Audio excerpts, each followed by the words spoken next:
Trail of destruction. Tornado relief still pouring in for communities in western Kentucky. Last month, the twisters hit the state and left towns like Mayfield in pieces. These powerful images highlighting the twisters' destructive path.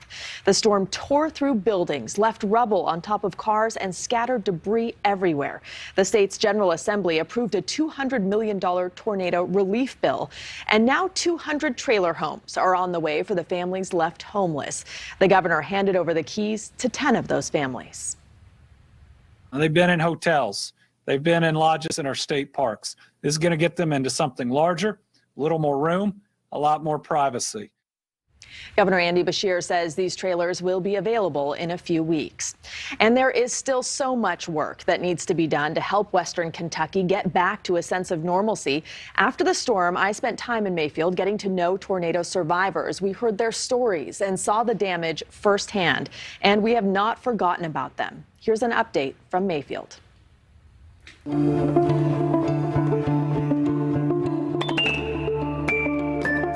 Crazy. I don't know how I made it up here.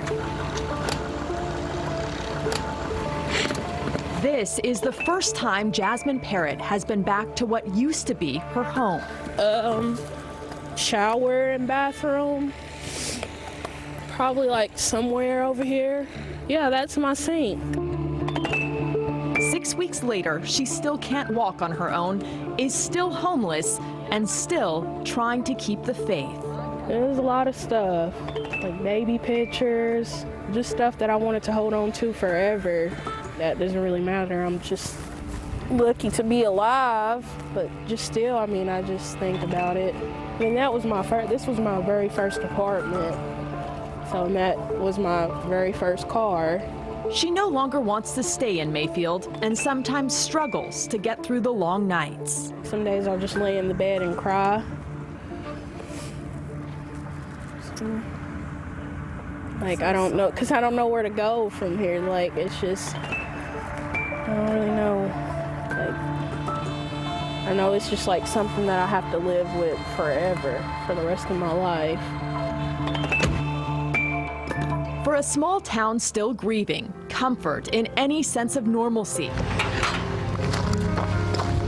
Mail carriers continuing their work through the destruction, rain or shine.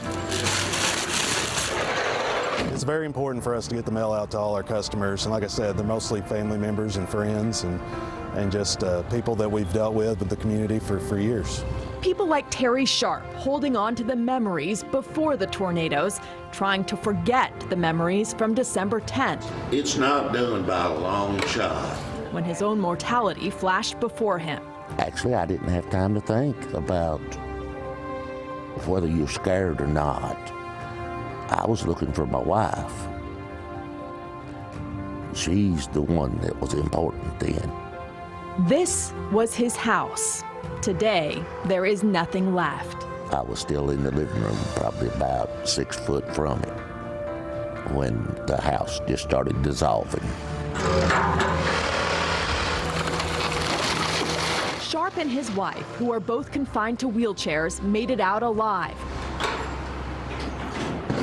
They've been living at this state park, a view of the water, but no familiarities of home as they continue to search for a place to live. The mental part of it, of not having a house anymore and not having your daily routine, has been the hardest. Because it will put you in a state of depression.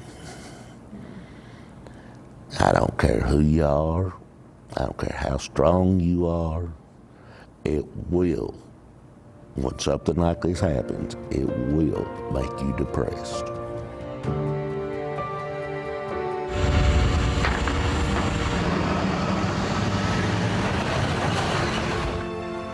It's a difficult time, and hope is something that has to be obtained intentionally. It's not just going to fall into anyone's lap. So we remind each other of the stories. We talk about the resilience of our community. Reverend Joey Reed, pastor of the United Methodist Church, has been working harder than ever to lift spirits in Mayfield, including his own. We held hands, kneeling there in the closet, and we waited for the loud noises to stop. And it only took about 2 minutes for all that to happen, but it was a very long 2 minutes. It was 2 minutes filled with prayer and a lot of memories. The roads may now be clear, but reminders of the night he and his wife prayed through the storm inside the century-old church are everywhere. Symbols of a false sense of permanence they once had. But I was thinking about all the things that I've done and all the things that I want to do. My daughter's getting married in March, and I was thinking about that a lot. And their sanctuary. The hope that we have has to be placed in the proper perspective. A bastion for believers for a century, scheduled for demolition in just weeks. This is a building, and buildings can be replaced, but this building has a symbolism, and it represents so much to so many. People have been baptized here. People have come to faith here. People have been married here. We've done our fair share of funerals here. Through the loss, a focus on getting back to work. Other agencies have been in Mayfield assisting the 26 police officers in the city. In a town of 10,000, the calls are personal. The toughest part is remembering that we lost lives. So as many of us have started to focus on rebuilding the city, you know, every morning when you wake up, you realize that there are families that have lost loved ones and that we're missing people out of our community. Mayor Kathy Stewart Onan, a longtime history teacher, got her former students to work immediately after the storm. And then you just look at all this devastation. It was the most helpless feeling I believe I've ever experienced.